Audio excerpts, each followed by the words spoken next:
जय जगन्नाथ। प्रिय भाई और भौणी मैंने 80तम स्वाधीनता दिवस अवसर रे राज्यवासी तथा देश और विदेश में बसवास करुवा प्रत्येक भारतीय भाई और भौणी मानू मोर शुभेच्छा और अभिनंदन। इतिमध्य स्वाधीनता परवर्ती भारतर जय यात्रा आउ एक सफल वर्ष अतिबाहित होइछि। भारतीय स्वाधीनता संग्राम इतिहास सारा विश्व रे थिला सबुठार भिन्न और अनन्य। प्राय 2 शतकर उपनिवेशवाद विरुद्ध रे यही स्वाधीनता संग्राम अहिंसा और शांति उपर आधारित थिला। सत्याग्रह और अहिंसा को आयुध करी जातिर पिता महात्मा गांधी नेतृत्व में कोटि कोटि भारतीय गोटे मंच रे आसी देशर स्वाधीनता पाई त्याग और बलिदान देइथिले। अंततः एक दीर्घ संघर्ष पर 1947 मसीहा आज दिन में आमे स्वाधीन भारत रे निश्वास नहीं। भारतीय स्वाधीनता आंदोलन पुरोधा पंडित जवाहरलाल नेहरू, नेताजी सुभाष चंद्र बोस, सरदार वल्लभ भाई पटेल, बाल गंगाधर तिलक, वीर सावरकर, शहीद भगत सिंह, चंद्रशेखर आजाद, डॉक्टर बाबा साहेब आंबेडकर, डॉक्टर राजेंद्र प्रसाद, लाल बहादुर शास्त्री और मौलाना आजादंकर परि महान व्यक्तित्व मानक सहित लक्ष लक्ष संग्रामी मानक मु गभीर श्रद्धांजलि अर्पण करुछि। स्वाधीनता आंदोलन रे तत्कालीन ओडिशार नेतृवर्ग असीम त्याग और संघर्ष ओडिशा को जातीय स्वाधीनता आंदोलन मुख्य स्रोत रे सामिल करिथिला। उत्कलमणि पंडित गोपबंधु दास, उत्कल गौरव मधुसूदन दास, नवकृष्ण चौधरी, गोपबंधु चौधरी, शहीद लक्ष्मण नायक, वीर सुरेंद्र साय, शहीद माधव सिंह, चकरा विषयी, रेंडो माझी, माँ रमादेवी, माँ मालती चौधरी, डॉक्टर हरेकृष्ण महताब, विजु पट्टनायक, माँ पार्वती गिरी और सारला देवी परी महानुभवंकर बलिदान को मने पकाई सेमानंकर प्रति मोर गभीर श्रद्धांजलि अर्पण करुछि। 1857 मसीहार प्रथम स्वाधीनता आंदोलन प्राय 40 वर्ष पूर्व 1817 मसीह आम राज्यर पाइक वीर माने ब्रिटिश शासन विरुद्ध रे सशस्त्र संग्राम करथिले। एही अवसर रे पाइक विद्रोहर महानायक बक्सी जगबंधु और जय राजगुरु परी महान देशप्रेमी और वीर योद्धा मान प्रति मोर सम्मान और गभीर श्रद्धांजलि अर्पण करुछि। बंधुगण, देश स्वाधीन होगा पर भारत को एक सशक्त गणतांत्रिक राष्ट्र में परिणत करवा थिला एक बड़ आह्वान। यही दिगरे देश में शासन भार संभाली विभिन्न सरकार देश निर्माण पर निज निजर योगदान रखी आसुछंती। किंतु गत 12 वर्ष है देश में एक नूतन परिवर्तन हावा प्रभावित होउछि। पूर्व सरकार मान तुलन में देश आज अधिक आत्मविश्वास सहित आगक बढ़ुछि। यशस्वी प्रधानमंत्री माननीय श्रीयुत नरेंद्र मोदी जी नेतृत्व में 2047 सुधा विकसित भारत गठनर महायज्ञ आरंभ हो सारी। यही अश्वमेध यज्ञ देशर प्रत्येक नागरिक निज निजर अवदान देउछंती। 2014 परवर्ती भारत विकासर जो गति देखुछि आज ओडिशा रे ताहा मध्य प्रचलित एवं प्रतिफलित हेउछि। गत 2 वर्ष रे ओडिशार विकास धारा को गति देवा सहित आगामी 10 वर्ष रे समृद्ध ओडिशा गठन करने को आम सरकार निरंतर कार्यरत। माननीय प्रधानमंत्री मंत्र सबका साथ, सबका विकास, सबका विश्वास और सबका प्रयास को पाथई करी लोकंक सरकार ओडिशार सबु वर्गर लोकंकर पई कार्य करुछंती। कृषक, महिला, युववर्ग, विशेष करके जेनजी और जनजाति वर्गर सशक्तिकरण सहित गरीब लोकंकर कल्याण पई आम सरकार प्रतिश्रुतिबद्ध होई काम करुछि। विकासर प्रथम पाहच होउछि नागरिक मानक मौलिक सुविधा प्रदान करिबा। एही मौलिक सुविधा गुड़िक मध्य बिजुली, पानीय जल जोगाण, जोगाजोग, विद्युत, गुणात्मक शिक्षा और स्वास्थ्य सेवा अत्यंत गुरुत्वपूर्ण।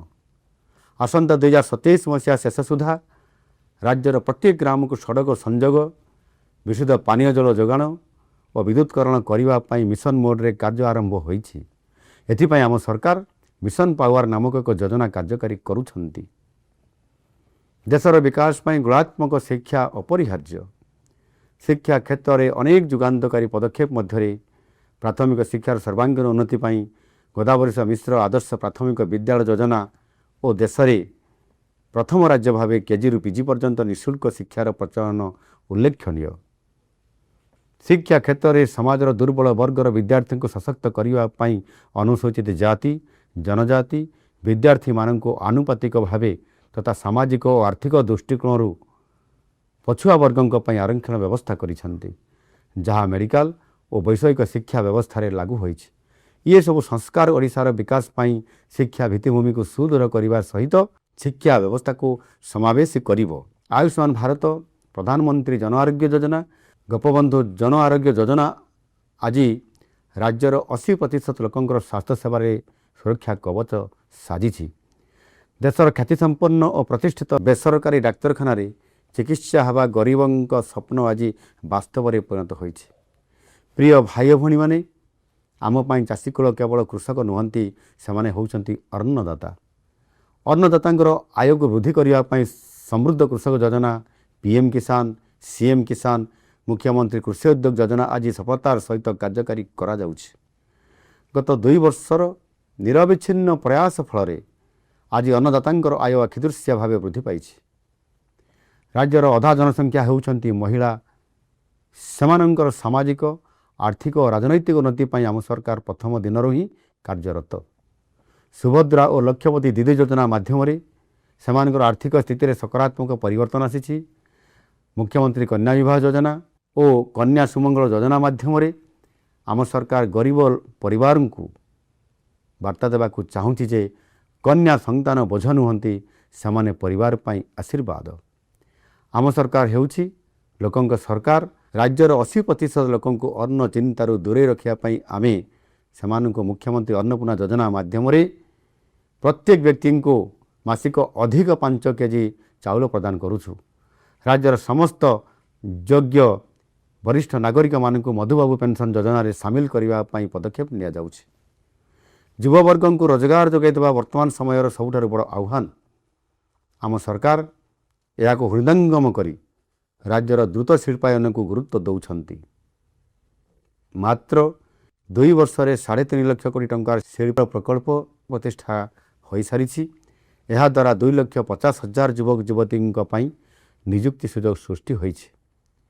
आगामी दिन में प्राय 21 लाख कोटी टंकार निवेश ओडिशा को आसवाक जाउछि, जहाँ अति कम 15 लाख निजुक्ति सुजोग सृष्टि करिवो।